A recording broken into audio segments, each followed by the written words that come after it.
whatever reason, we've met with the police, we know their procedures, and they're willing to cooperate with us to make the home security check. We're hoping to cut down on their unnecessary calls. So that's if you're the recipient. If you're a volunteer for this program, we do a background check. So it's to make sure that we're not allowing volunteers to have telephone numbers, information about folks unless they pass the background check. And then you just commit to a time frame that's of your choosing of when you can make phone calls. So it's a fairly simple program. We do have enough volunteers at the moment that have been background checked that we need more recipients at the moment. So actually we're recruiting more for recipients than for volunteers, but we'd love to have more of both. This is our free sample service so that people get to know us. I think it's so far it's been a successful one. We haven't had to call the police. Oh, and I forgot, along with this, as I just took down yesterday, or my daughter did for me because she was there, my smoke detector was beeping. Now I have a son that's coming tonight to put the battery back in. But if he wasn't, one of our other services, along with the phone reassurance program, the fire department has paired up with us, and they will come and replace the batteries in your smoke detector. Or if your smoke detector is obsolete, they'll replace it with a new smoke detector. And if you want this service, they'll walk through your home and do what they call a home safety check and make sure that the exits are appropriate, that there's nothing that's making your home more dangerous than it needs to be. We've had wonderful cooperation with the police and the fire department. So again, we have brochures here.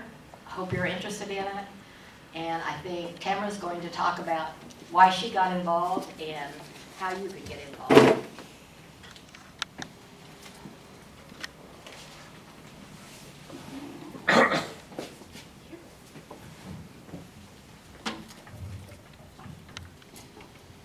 Good afternoon.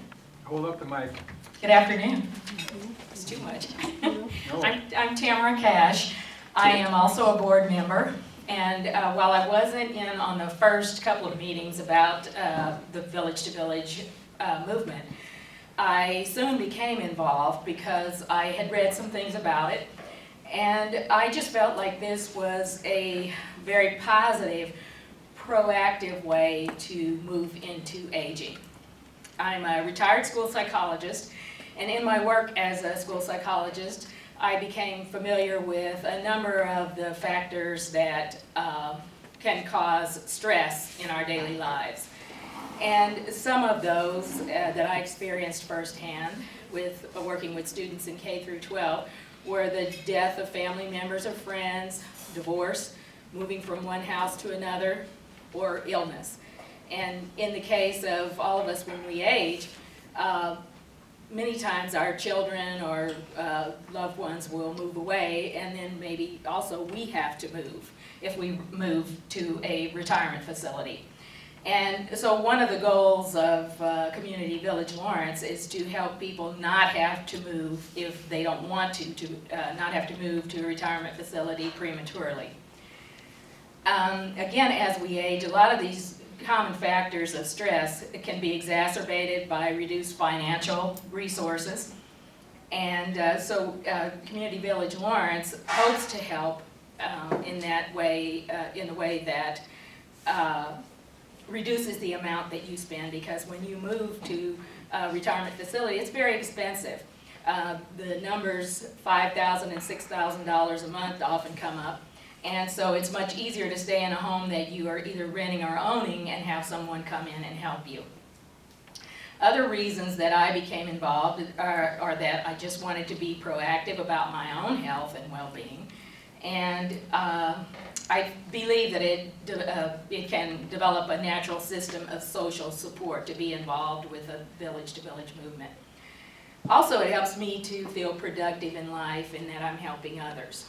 So in general, Village to Village hopes to eliminate some of the stressors associated with aging and also to recapture some of the benefits of living in multi-generational neighborhoods.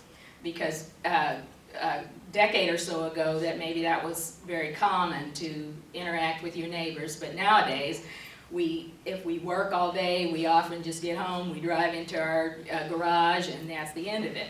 But with the Village to Village movement, hopefully some of the volunteers will be young people. And for example, if an older person needs the help of a younger person, maybe they could change that smoke detector, or they might change a light bulb, or they might take out the trash. But if the younger family or person needs help, maybe their children come home at a certain time of day and that parent is working. So maybe the older people could be the caretaker of the children coming home from school for an hour or so. So there's definitely a lot of give and take, and it's in a more positive way instead of reacting after a crisis has happened. And again, we are looking for volunteers, and we are looking for members also. We're looking for people to call with the telephone reassurance program, and we're looking for people to do the calling. Can you say more about the concept of membership and costs? Okay, we have tentatively, and this is all dependent on our fundraising efforts, the results of our fundraising efforts. We are saying that we're going to charge $50 a month for individuals and $75 for families or couples. We have made about at least 2 grant applications to help us pay for scholarships for those who cannot afford them. Thus far, we've not been successful, but we intend to continue to investigate sources to help us pay. We realize that a lot of people just can't afford that. I know from being retired that what I had 5 years ago does not go as far now as it did at that time. So finances are constantly in our minds. Any other questions?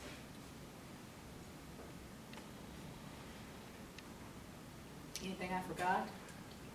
Chris? Tamara, you mentioned you're a school psychologist. As people join, is there some kind of a plan for developing a plan with the individual or couple in terms of what their situation is and what you might be able to project as their needs, which maybe I think could take somebody like yourself as a psychologist or a social worker? Yes, we have a lot of, and I think someone alluded to this a few minutes ago, we have a lot of material that is available through websites and forums through the whole Village to Village network. And we can utilize those forums that have already been put in place and get an idea of what each individual needs. They do that as a part of their application. Could I add something? Mm-hmm. Just wanted to add that that's kind of a case management role for a director that could develop individual plans for persons or couples. And that's also why you have to have a paid position. Volunteers can only do so much, and you have to have that structure. But the lucky thing is, it's all, the structures are there that we can look at and choose and edit to see what works best for us. And we have a volunteer and a member handbook. What Ellen said is we already have our member handbook and our volunteer handbook. I mean, we're that close to, if we had the money, to rolling out membership and implementing our ideas.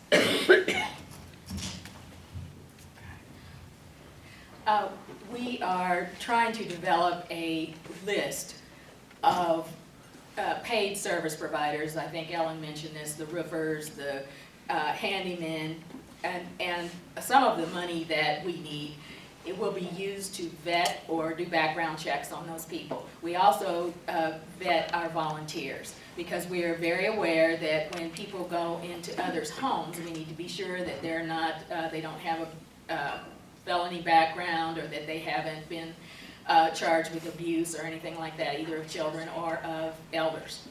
And so at this point, we're not paying anyone, but except for our VISTA worker. And we do have a need for a lot of funds. So We hear advertisements about Angie's List, where they already have a set, are you tied in with that sort of thing too?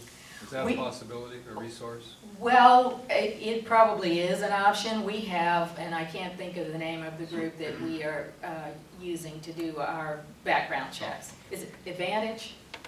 They are, the group that we're using often represents nonprofits.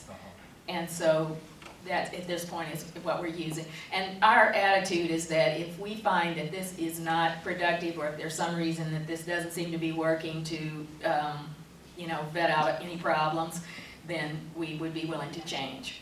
And we have a plan to ask recipients of services to respond, as well as the providers to respond, so there's an ongoing dialogue with the services. Sorry, that thought just went out of my mind. But anyway, any other questions? Chris? I think Chris Roberts is going to come up and talk a little bit about his experiences as a AmeriCorps Vista worker.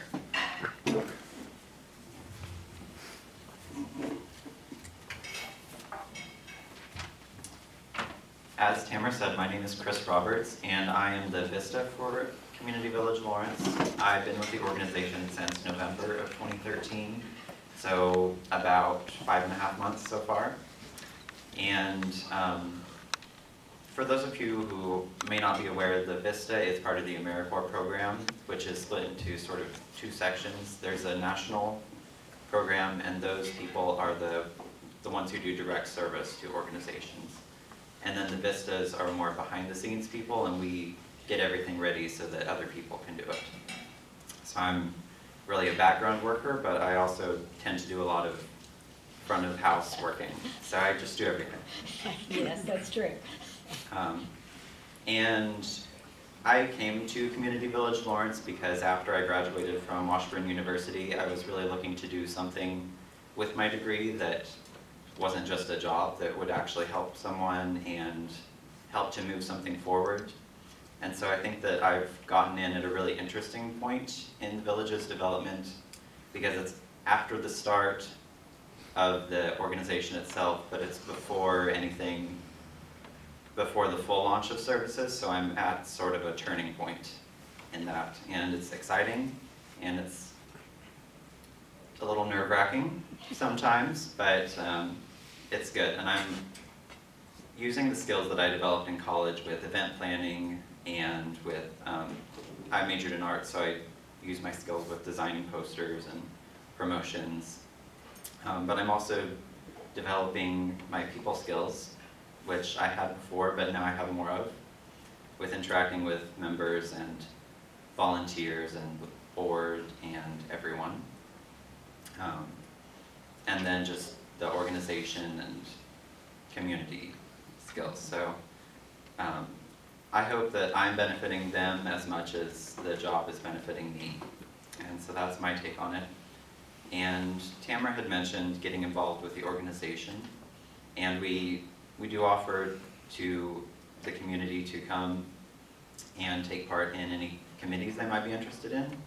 So some of the ones that we've pinpointed that would be useful are the Grants Committee, which obviously applies for funding and tries to narrow down opportunities that we could pursue that would be viable and beneficial. The Marketing Committee, which has been mentioned before and is really ramping up right now to promote the organization. Program Development, which is also becoming more and more a concern as we prepare for our launch. The Finance Committee can always use assistance with keeping our records. And the Fundraising Committee actually just finished with a major fundraiser, but we're always looking for opportunities to raise more money. So if any of you have any questions or comments, ideas, I'm the contact person. So, and we have some brochures over here, so if you'd like more information, my number and all of my information is on there. Yes? How would you define your top 3 challenges looking forward? I haven't really ranked my challenges. I would say finances. because it seems to take money to do everything. So Tamara said finances because money makes the world go round. I think continuity of the program also, because we've had 3 wonderful vistas, each one of them perfect. But each one, when a new one comes, there's a learning curve. And, you know, we have a working committee, the board, but, you know, we're 9 different people. And so we need one person that knows what's going to happen and needs to happen and happened last year and will happen next year. So continuity is a big, big concern. So finances, continuity. And I think the also- third, can I jump in and say Go what I right think ahead. the third one is? I think the third one is getting a director that can help do all those things to help pull together, because right now, though you have 9 people working in a staff-like kind of position, Just 9 different things. we're doing 9 different things. And we're also very strong-willed people that you can probably see believe that what we're doing is the most important. So we really need that strong staff leadership to help us get the money and then help us become a fully functioning organization. I think along with all of that goes the idea that we want to maintain the integrity of our organization. We want people to know that we're good stewards of our donors' money, that we're not just frittering away our finances or using things in an unwise manner. And we really do want to help people. Frankly, you know, selfishly, I want to be able to have these services as I get older. I have rheumatoid arthritis, and that, you know, will probably be an increased challenge as I get older. So those are some of the important issues. Can I give a quick statement Please. about what I Paul is do? one of our, first members and recipients of our telephone reassurance call, Yeah. except it's, in his case, Foursquare, not telephone.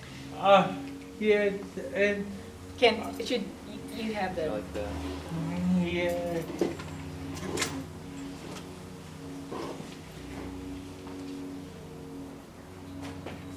There you go. I have known various people who have either died or gotten in trouble in their houses. And I have cerebral palsy, and I just like some reassurance. Like if something happens in my house, I am not just laying there. You know. and that can happen to any of us. We could be lying there, like Ellen mentioned, you could be lying there for days, hours, and, you know, no one might find you or realize that you're in trouble. So you're Yeah. not alone in that. And I've known people who have gotten into trouble before, and I just like to get the program established so many people could use it. Well, thank you. We think so too. We think a lot of people can Thank you, use it. Paul. Yeah. Any other questions or? Questions, comments, concerns, ideas? Yes. Ideas especially, we're really looking for Do you ideas. have a connection with Lawrence Memorial Hospital? Liaison with, because they were community foundation. They're aware of us. In fact, we are presenting to them about our telephone reassurance program. And they've made financial contribution to helping us. But as I said, our really big one, the big successful ones that are out there have a big corporation like a Hallmark or a Sprint that has kind of adopted them.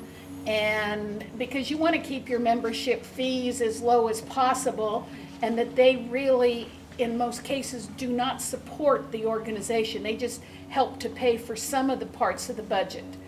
The county has given us 15? I forget, I'm the finance chair, sorry guys. They gave us some money. They gave us, I'm thinking they gave us $3,000, but that was last year, and we're gonna go again and ask. But again, as you are looking for sustaining dollars to help pay a salary and get some of the things going, we're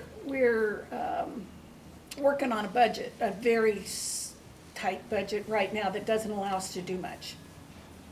Have you been able to project some kind of a cost-benefit analysis in terms of how this is helpful to the city or the county?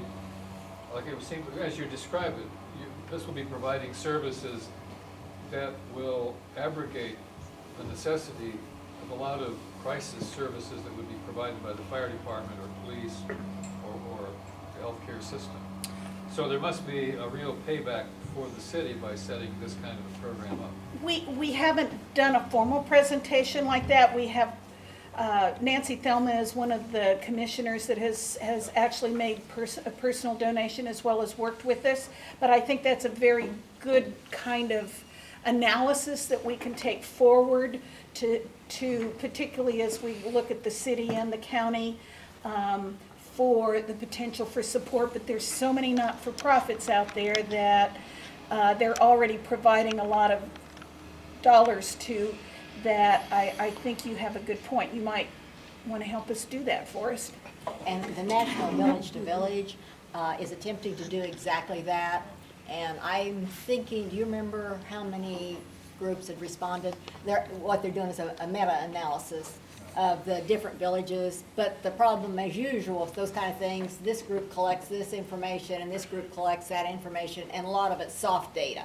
It's not the hard data that says, we saved the county, well, the city, this many police calls, or we saved this many readmissions to the hospital, Right. which is what we need Right. down the road, and I'm a data person, so I'm hoping we can do that. But the National Village to Village is very aware of that, and they have some pretty astute people Yeah. that are working on that, so hopefully we'll get that in the future. Also, we've communicated with people at the hospital, physical therapy, and visiting nurses also, about how we could be helpful in assisting their clients who go from their services, maybe they Discharge planners. Sorry, thank you. Discharge, when they discharge them from their service, and how we can be helpful in helping them not return to the hospital. And I know that's a big focus at the hospital, is to not have people return materially. There was another economic point brought up in the film you showed at the beginning.